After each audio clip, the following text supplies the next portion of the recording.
What's an assumption about women that most men get wrong? 1. That certain things traditionally done by women are easier for us. Like, no, it's not easier for me to stay up all night with the baby, not easier for me to juggle work with taking care of kids. 2. That taking birth control is always a safe option for women. It's not. Birth control can have serious effects on our hormones. It can cause blood clots. IUDs are painful to get put in and removed. Pills can lead to hormone withdrawals, causing major migraines and uncontrollable mood fluctuations. There is a danger to birth control. 3. They underestimate how many women experience pain during penetrative sex. The majority of women have reported at least occasional pain during sex, and a not insignificant percentage, studies vary on exact number, regularly experience discomfort. 4. That we're hairless. Most, if not all, of us have hair. Everywhere. Yes, hairy women exist. We're not dirty, or single, or insane. We're literally humans. I don't understand how men pick on women for having peach fuzz, hair on their backs, hair on their buttocks, etc. Some men think women come as they're shown in porn. 5. Basically anything a man in an online video is saying about women as a whole, he is not trying to help you get dates. He is trying to make you bitter and miserable so you keep failing, so you come back and give him views and/or money. Very few women want to be treated like a commodity or disrespected, so stop listening to men telling you to disrespect women. 6. I saw a video of a man just enjoying a bonfire on his own. There were comments like, women would never understand. Not me with my bonfire sitting out alone in the backyard. Nothing like building a good-ass bonfire. It touches a primitive feeling. 7. A lot of men seem to have this weird idea that women are just constantly hyper-aware of our vaginas. They think we're getting off on using tampons, or having a gynecological exam, or that just blindly poking around down there feels good. If you insert something into an unaroused vagina, sure, the woman will be aware of some sensation, but it's not an instant orgasm button or even arousing. Unless sexy times have started, touching your genitals just feels like touching your arm or leg. It's just a body part. And while you may feel a tampon being inserted, you can't feel it once it's in, so it's not like we're walking around all day masturbating on these tiny dildos inside us. 8. That they are almost a completely different species. Men and women are more alike than any side like to admit. 9. That we're all obsessed with getting married or having kids. Like, sure, some women want that, but not all of us are dreaming about white dresses or baby names 24/7. Some of us are out here just vibing, focusing on careers, hobbies, or literally anything else. Life isn't one size fits all. 10. That just because they're friendly, it doesn't mean they want to bear your child. 11. That all women are the same. Women want, how about you talk to the woman you're actually trying to pursue? 12. I wouldn't say most men get this wrong. I think it's more of an online issue, but I've seen this common idea online that assumes that all women have a strong support system, don't deal with loneliness in the way men do, which is not true. I do agree that the way social norms are in our society, women are often, not always, better prepared to forge strong emotional bonds, but that doesn't mean that everyone does, especially when mental illness comes into play. 13. That expressing strong emotions means we're now incapable of rational thought and should therefore be ignored. Yes, I'm crying. I'm crying because I'm upset, but I'll still be able to set out for you the how, when, why, and what I'd appreciate moving forward. With some men, it's like they see tears and there's a loud, authoritative voice that booms in their heads, she's emotional. Nothing she says makes sense from this moment on. On the flip side, if we force down our feelings to speak calmly, those same men will also hear a voice saying, well, she doesn't look all that bothered, so this probably doesn't matter much. 14. That we don't enjoy things they like. I love Pokemon, reading comics, and watching anime. 15. Pretty much any assumption that by nature of being specifically not male, we are intrinsically a particular way. We're just people. We have all the same exact feelings, impulses, struggles, etc. 16. Many men assume women always want to be saved or fixed, when they often just want to be heard and understood. 17. If we are friendly, we automatically are interested in something more than a friendship. No. 18. Many men assume that women ought to be grateful that they have fewer barriers to sex with men. That sentence, however, is incomplete. Women have fewer barriers to sex with men that will probably not lead to orgasm and could be dangerous. When you include this context, it's suddenly not a great advantage. 19. IDK about most, but I've seen lots of dudes assume women hate men and think different characteristics make men subhuman. Edit. I'm reflecting on the responses to this and I'm blown away by how many men think women hate them. Fellas, this is your problem, this mindset. Edit. My dudes, if you want healthy and positive relationships with women, stop assuming they hate you. Stop being so defensive and be willing to actually listen and take in a new perspective.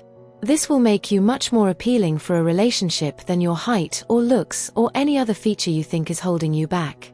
20.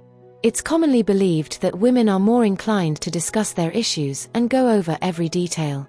While some women may prefer to talk through their problems in detail, others might choose to handle them privately or approach them differently. Not all women process things verbally, and at times, they may just need space or want to focus on finding practical solutions instead of engaging in lengthy discussions. 21. Men think women are as visual as them. We're not. I saw a video a while back that had a very stereotypical cowboy dancing with his lady, holding her tenderly, spinning her round gently, and looking so in love. Of course, the comment section was filled with women saying they wished they had a man like that, only for loads of men to upload videos as a response with them dressed as cowboys. We didn't like the video because the man was dressed like a cowboy. We liked the video because of how sweet and tender he was. 22. I'd argue most things, to be honest. And I say that as a man. Safety, autonomy, cost of healthcare and products, job prospects and expectations in various spaces, even just feeling comfortable in hobby spaces. A lot of men may be aware of the discrepancy between the genders for a lot of these things, but probably don't have any idea how wide it actually is. And for those who are even aware of it, many will just not think about it in daily life and perpetuate issues, to some extent, unless it's directly brought up to them. My personal favorite is a story about one company who had a female tech support and male tech support swap names for a week. She had way worse metrics and reviews than he did, but nothing appeared wrong in training or anything. When they swapped the names so that she had a male name and he had a female name in the chats, the reviews not only swapped initially but got worse for him over time because he grew so frustrated with how poorly the people he was doing support for were treating him and how many of them assumed he had no idea what he was doing solely because of the female name. 23. That dating is entertainment. It's not. It's a lot of work. And men aren't competing with other men. They're competing with the sense of peace and freedom women have when they're not in a relationship. Unless you bring that peace, comfort, and freedom to the table, she won't stay. Doesn't matter how good the sex is. Edit. Wow. Just wow. I gave a really simple answer on a very nuanced topic. And it 100% goes both ways. One person's freedom is another person's jail. I think most people just want peace, connection, and kindness in their lives, however that looks for them. And honestly, I hope everyone finds it for themselves. The world could use some more joy and peace these days. 24. It isn't that all men are violent. It's that we cannot tell which men are violent and which men are not when we first meet them. And if they are, it's a little too late. The way you combat this is not by going not all men to every woman who is scared and suspicious. It is by holding your fellow men accountable when they objectify and demean women. Edit. My favorite part of this post is how the very first thing I said is that not all men are violent. And there's still a bunch of comments going you can't say all men are violent. 25. That we get turned on by looking at shirtless muscle-y men. I can look at an Abercrombie model and feel absolutely nothing LMAO. 26. That dating is easy for us. It's not. It's fucking terrifying to have to write friends where you are every time you go out to meet a stranger out of fear to be assaulted or worse. To receive unsolicited dick pics and our *PE threats. To have to choose clothes that look nice but not cheap or too revealing, lest someone say that you were asking for it. To have to deal with men who don't take no for an answer and think you enjoy the chase. 27. That women are not as sexual or as interested in sex as men are. Most women pretend to be more vanilla than they actually are in order to avoid judgment, especially in some cultures or countries, but rest assured we can be just as filthy-minded, if not worse, than men. 28. That all women are gold diggers and just into material stuff and will cheat on you. There are women out there that do these things, but there's way more that don't. You're just not looking for the right woman. 29. That women have it easy in the dating world. So many think that because tons of men at any given time will fuck us, that means that we have options, and that's just not the same at all. Like, oh yeah, 20 men want to stick their dick in me. That makes me feel so less alone. We too have standards and want compatibility, and it's extremely hard to find a good match. Then we have to weed through all of the liars and manipulators that want to use us solely for our bodies, who are extremely good at that game, by the way. Oh, and then when you finally let your guard down and believe a man, who lied perfectly to you for months, and finally have sex with him, when he gets what he wants, then you're a whore. And then you're left feeling like your worth is lower and also paranoid that the next man is also trying to use you. 30. That they want to be fixed instead of just listened to. 31. That when women say she's a feminist equals I hate men. 32. Make beauty standards are so hard to meet. You have to have a ripped body, full six-pack, 4% body fat. That's all they want. Hey, actually a lot of women, me included, prefer a much more average physique. A ton more women than you would imagine are chubby chasers too. Your lying girls don't like dad bods. The amount of times this happens. 33. When she comes fully waxed, lotioned up, in a matching bra or panty set, and they think they're slick for charming her into hooking up. Do you really think we go about our day-to-day lives like that? She came prepared. At that point, you didn't fuck her, she fucked you. 34. That the ratio of women who care if a man is tall is a lot higher than it is. I'm 5 feet 7 inches and my only height requirement is that my partner be at least as tall as I am. I've never known a single woman who obsesses over it either. 35. Not every woman enjoys being eaten out. When we say I don't like it, don't do it, it's not an invitation to try and sneak a taste, as I've seen it so foully described on here before, or to convince us that we've just not had it done right, or just go ahead and do it anyway. No means no. 36. That a well-developed dating strategy is worth more than genuineness. We are not blind. We can see when you have rehearsed phrases, moves. They have little meaning or are red flags.